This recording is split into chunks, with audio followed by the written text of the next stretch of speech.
les bienvenus dans 64 minutes Le Monde en français. Ravi de vous retrouver pour une heure d'information. Et au sommaire de cette édition largement consacrée à l'actualité au Mali, le dernier épisode de notre série Mon quartier l'été. Direction aujourd'hui l'île de la Réunion, petit paradis de l'océan Indien, à la découverte du quartier Stella Matutina dans la commune de Saint-Leu, un lieu authentique où se mêlent histoire de la culture de la canne à sucre et notes de Maloya. Et puis dans la deuxième partie, l'invité de Patrick Simonin. Aujourd'hui, il reçoit l'un des musiciens qui a accompagné Johnny Hallyday jusqu'à son ultime concert. Vous allez voir, Greg Slap raconte la plus grande star du rock francophone comme on ne l'avait jamais fait auparavant.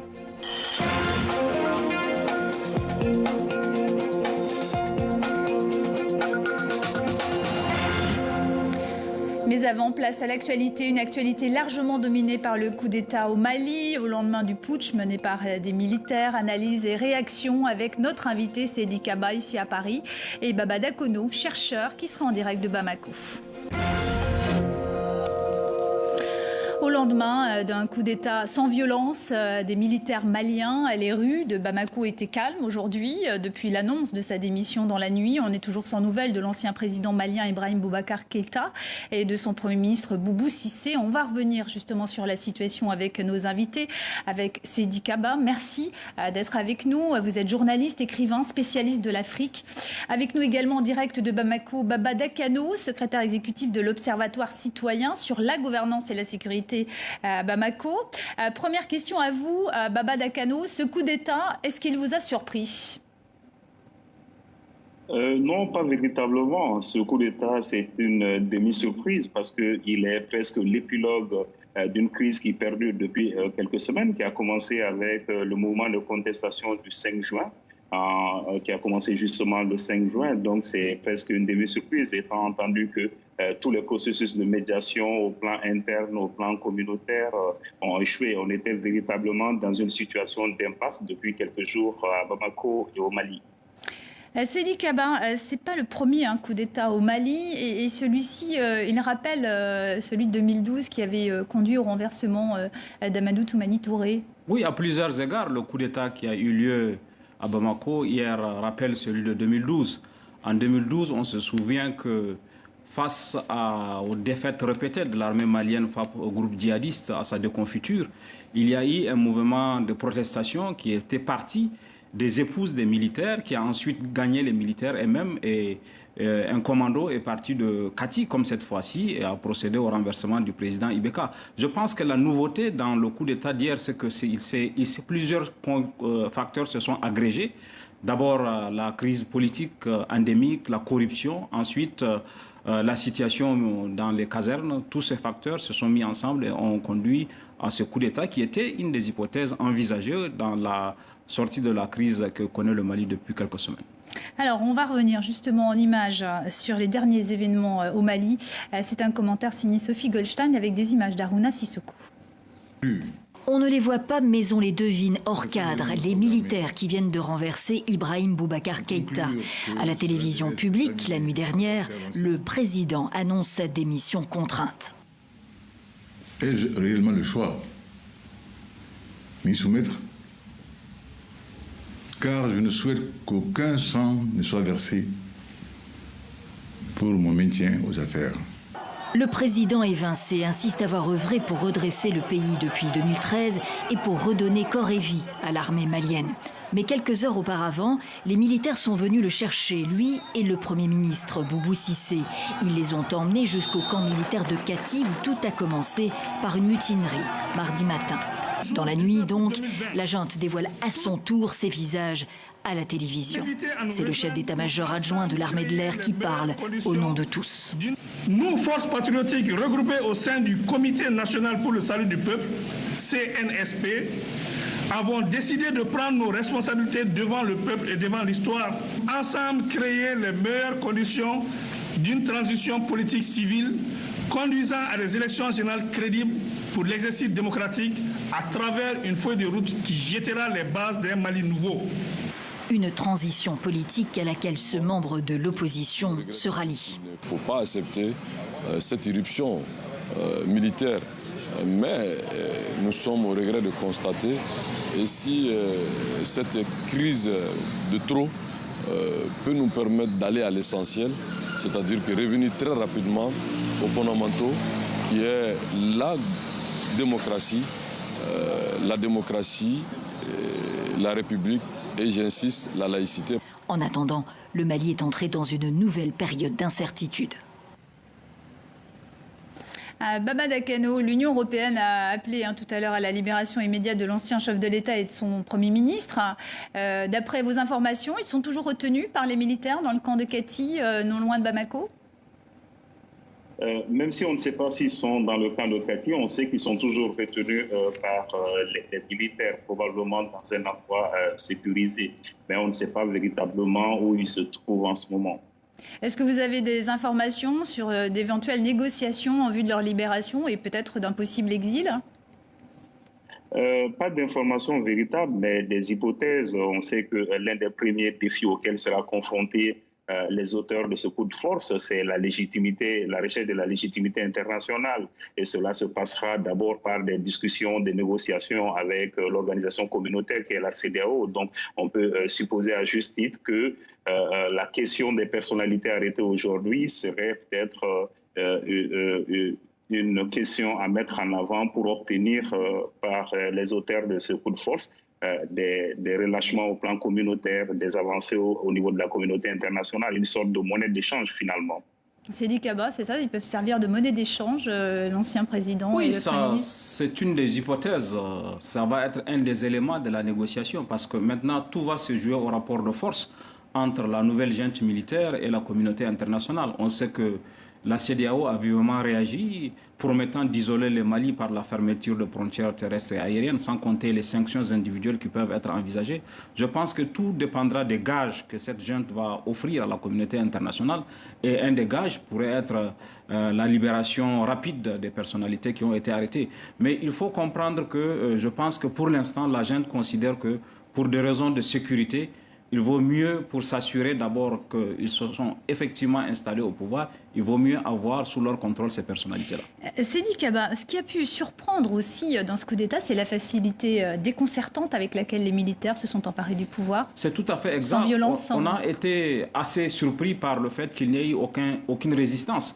Le coup d'État de 2012 dont on avait parlé, il y avait quand même eu une certaine résistance ou une tentative de résistance des commandos parachutistes qui étaient de Djokroni, qui étaient restés fidèles au président ATT et qui ont tenté de résister. Mais cette fois-ci, y compris auprès de la garde rapprochée du président Ibeka, il n'y a pas eu de résistance. Je pense que cela traduit la déconfiture à laquelle on est arrivé et le sentiment de rejet du système, y compris dans les cercles qui étaient les plus insoupçonnés, c'est-à-dire la garde rapprochée du président Ibeka. Baba Dakano, ce qui surprend aussi, c'est que ce sont des hauts gradés finalement qui ont été à la manœuvre, pas de simples petits sous-officiers en fait. Oui, effectivement, même si les événements sont partis d'officiers subalternes, en tout cas ceux qui ont porté plus tard dans la journée d'hier ce coup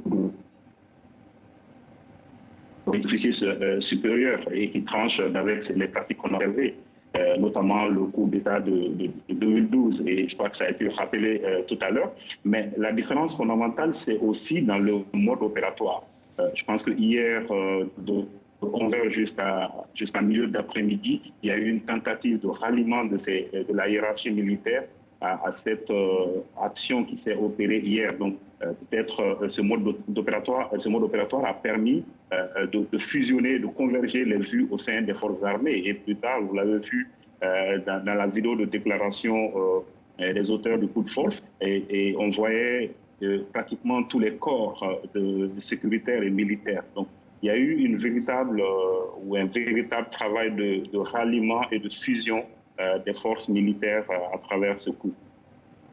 Baba Dakano, puisque vous êtes à Bamako, justement, on va y rester parce qu'aujourd'hui, dans les rues de la capitale malienne, c'était le calme qui dominait, hormis les administrations qui sont restées fermées. La capitale a vécu son train-train habituel avec des Bamakois qui finalement se réjouissent de la démission d'Ibeka, comme on l'appelle là-bas. On voit cela en images avec Théa Bezderevich. Dans les rues de Bamako, la vie semble avoir repris son cours presque comme si de rien n'était. Mais dans toutes les conversations, en une de tous les journaux, on ne parle que d'une seule chose, le coup d'État de la veille contre Ibrahim Boubacar Keïta. À vrai dire, je suis très contente, très satisfaite de l'intervention des militaires.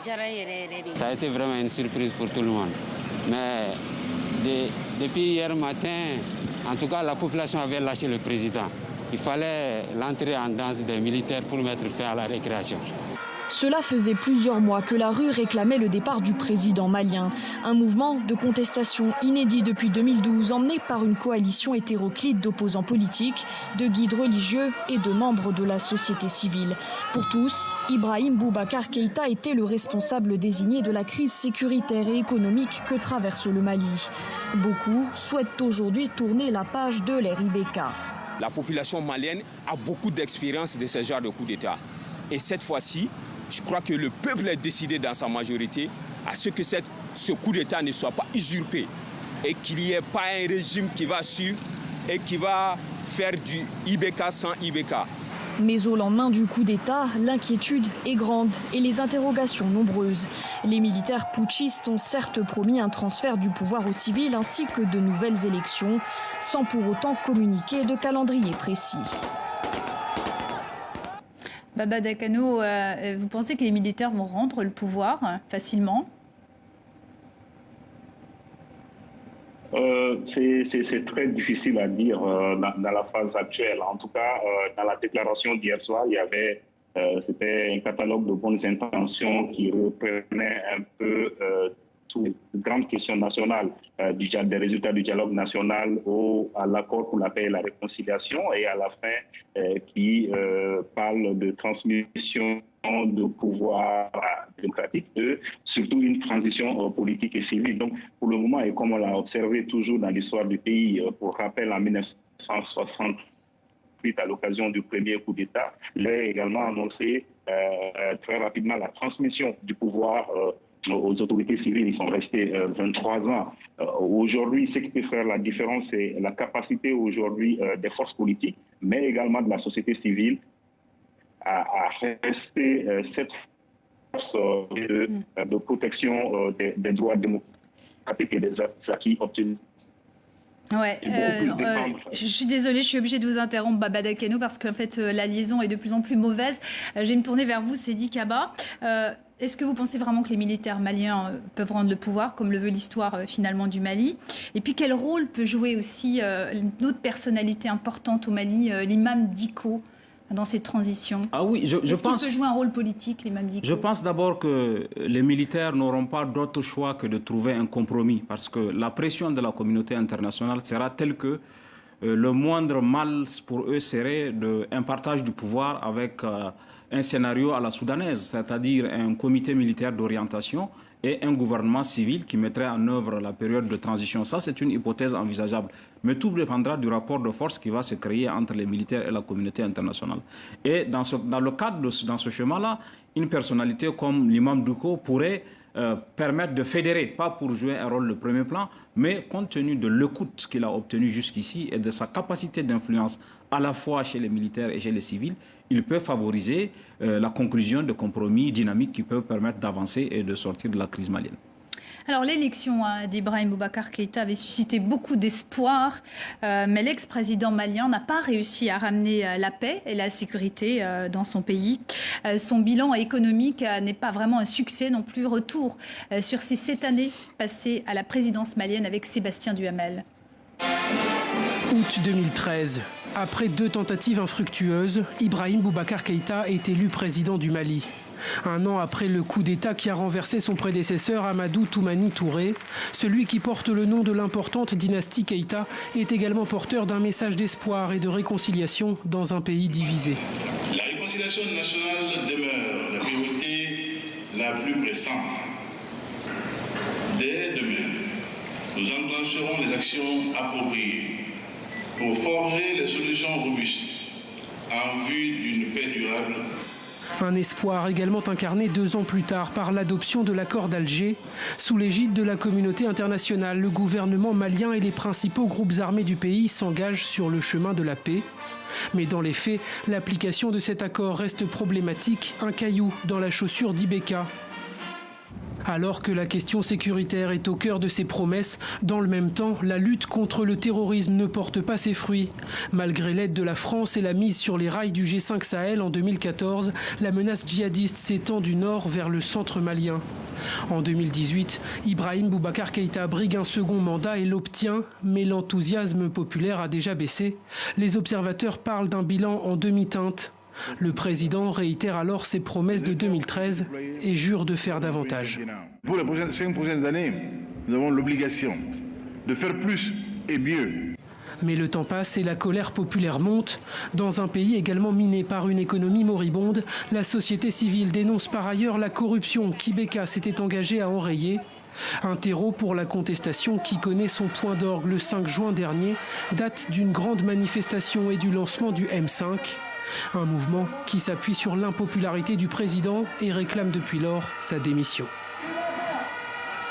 Seydi Kaba, cette question de la corruption, elle est absolument centrale dans toute cette affaire parce qu'elle touche y compris des personnes très proches, le fils du président malien lui-même. Ah oui, c'est une corruption endémique qui s'est installée au Mali et c'est une corruption à grande échelle puisque plusieurs milliards, il y a une évaluation qui a été faite au nom des bailleurs de fonds par le Canada qui estime qu'entre 2012 et 2017, c'est environ 1 milliard d'euros qui a disparu, qui a été indûment dépensé. C'est la preuve quand même que le pays s'était installé dans une corruption qui concerne le premier cercle du président Ibeka. Et en dépit de toutes les alertes des institutions de contrôle, le président Ibeka n'a pas estimé nécessaire de mettre un frein à cette corruption. Je pense que ça a alimenté la rancœur, la colère des citoyens, parce qu'au même moment, comme il a été dit dans le sujet, les conditions de vie des citoyens se sont dégradées, le pays est en guerre, y compris les fonds qui étaient mobilisés pour le secteur de la sécurité et de la défense ont été détournés. Il y a eu aussi ces images du fils du président malien en train de faire la fête sur un bateau de luxe. Absolument, absolument. Et tout ça est venu alimenter la rancœur, la colère des Maliens, y compris des gens qui avaient, chez qui l'élection de Ibeka avait suscité un énorme espoir. Il ne faut pas oublier que Ibeka a été élu pour son premier mandat sur la base, sur la promesse de restaurer aux Maliens leur fierté, de réunifier le pays. Et au moment où il s'en va, je pense qu'aucune des promesses n'a été tenue. Baba Dakano, il faut dire aussi que le Mali est devenu le terrain de multiples mafias, trafic de drogue, trafic d'armes également. Comment expliquez-vous qu'en fait Ibrahim Boubacar Keïta n'ait rien pu faire contre cela en cette année de présidence ? Alors, c'est une question très complexe. Je voudrais revenir un peu d'abord sur cette question de corruption et d'impunité qui est très importante et qui doit être mise en rapport avec l'élection, le premier mandat du président Keïta, parce que, comme il a été dit tout à l'heure, il a été élu dans un contexte de forte attente et des attentes qui s'articulaient surtout autour de sa capacité à mettre fin au cycle d'impunité, parce que dans la conscience collective malienne à l'époque, ce qui a contribué à la faillite de l'État en 2012, c'est surtout le cycle d'impunité. Et lui, il était perçu comme un homme de poigne et qui avait les ressorts nécessaires pour réinstaurer l'autorité de l'État et mettre fin à ce cycle d'impunité. Et les attentes étaient très élevées à ce niveau. Et comme vous le savez, quand les attentes sont élevées, il est très facile de décevoir. Sur la question sécuritaire, oui, effectivement, non seulement il y a eu le développement de nombreux réseaux criminels, certains actifs dans la criminalité transnationale organisée, mais d'autres dans divers groupes armés, mais également les groupes qualifiés de terroristes. Et le problème malien, c'est les liens qui se sont établis entre ces différents acteurs qui opèrent dans le nord du pays et avec une capacité réduite des pouvoirs publics pour faire face à ça. Et l'autre question, c'est malgré l'implication de toute la communauté internationale, cette question est quand même la question de la lutte contre la criminalité organisée est restée un peu la portion congrue de l'engagement sécuritaire dans le Mali. Et justement, on va poursuivre sur cette question sécuritaire car ce coup d'État inquiète la France. Paris redoute que le putsch n'intensifie la tourmente sécuritaire dans laquelle est plongé le Mali. On regarde tout de suite ce sujet d'Anne-Sophie Pierry. Elles semblent loin, bien loin, ces scènes de liesse populaire. Nous sommes à Tombouctou en février 2013. Les armées françaises et maliennes viennent de libérer la ville aux mains des djihadistes. Je viens sans doute de vivre la journée la plus importante de ma vie politique. À l'époque, le président déclarait que la France n'avait pas pour vocation à rester au Mali. Il ne sait pas encore qu'il met les pieds dans un bourbier. Avec cette décision, François Hollande s'engage auprès d'un homme, Ibrahim Boubacar Keïta. Il soit su et connu que l'on peut également, au sud du Sahara, gérer de manière convenable les affaires publiques. Mais la situation se dégrade, en même temps que les missions s'enchaînent. Serval, Épervier, Barkhane et puis la force conjointe du G5 Sahel, appuyée, encore une fois, par la France. Sur le terrain, pourtant, les conflits communautaires augmentent, les exactions et attentats contre la population civile se multiplient. La stratégie du président malien est un échec. Deux failles majeures m'apparaissent dans la politique qui a été mise en œuvre par le président Ibeka en matière de sécurité.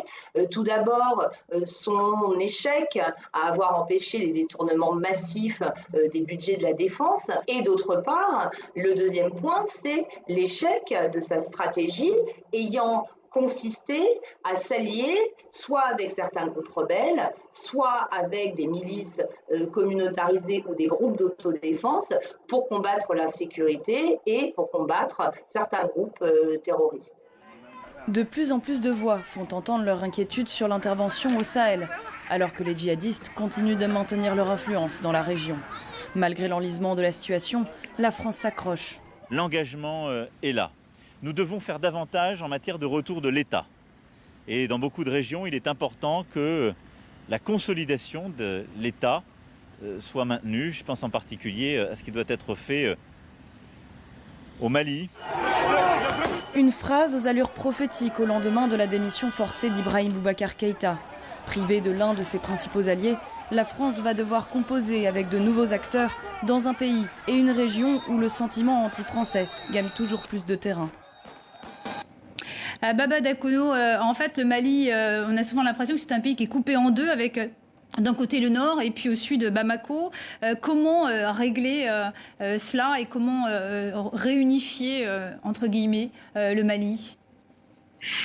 D'abord, une dimension très importante. Il y a des mots qui sont revenus dans les propos du président français tout à l'heure, le retour de l'État et la consolidation de l'État. Et c'est une approche qui était au cœur de la stratégie des partenaires. Alors, pour réunifier ou reconstruire cet État-nation du Mali, il est important, en plus de la restauration de l'État, de restaurer l'utilité de l'État, parce que les problèmes sont différents d'une partie à l'autre du Mali. Dans le centre, par exemple, la question, c'est beaucoup plus d'États. Il y a trop d'États, un État qui est perçu comme prédateur. Dans certaines localités au nord, c'est l'absence et le manque de l'État. Mais dans tous les cas, il est très important de restaurer un État. Merci, Baba Dakono. Merci beaucoup, Baba Dakono, d'avoir été avec nous. Une dernière question, Sidi Kaba. On l'a dit un peu plus tôt, l'Union africaine condamne le changement constitutionnel, elle suspend le Mali de son organisation. L'Union européenne se dit très préoccupée, la France condamne. Le Conseil de sécurité de l'ONU se réunit en urgence. Est-ce qu'au fond, ce sont des vraies condamnations ou juste des condamnations pour la forme ? Ça peut être de vraies condamnations, mais l'idée, c'est qu'il faut tirer les leçons de ce qui vient de se passer au Mali. Il ne s'agit pas de condamner. On a tous quasiment vu venir le coup d'État, y compris la CEDEAO qui allait proposer des demi-solutions aux Maliens. Donc, il ne s'agit pas de condamner a posteriori, il faut faire la diplomatie de la prévention. Empêcher que ce type d'événement arrive plutôt que d'avoir à les condamner après des simples condamnations de principe qui ne changent rien à la fin. Merci beaucoup, Sidi Kaba, d'avoir été avec nous sur le plateau de TV5 Monde. Voilà donc ce que l'on pouvait dire à cette heure de la situation au Mali. Que s'est-il passé ailleurs dans le monde ? On fait le point avec Maïva Desfroyan. Sous les applaudissements et à distance, Joe Biden est officiellement le candidat du Parti démocrate. Je sais que si nous confions cette nation à Joe, il fera pour votre famille ce qu'il a fait pour la nôtre. Nous rassembler et nous unir. Le 3 novembre prochain, il affrontera Donald Trump lors de cette très particulière élection présidentielle. Joe Biden a remercié ses soutiens et devrait accepter cette nomination jeudi lors du discours de clôture de la convention de son parti. Eux aussi se sont réunis à distance. Les dirigeants européens se sont entretenus par visioconférence. À l'ordre du jour pour ce sommet extraordinaire, la crise au Bélarus.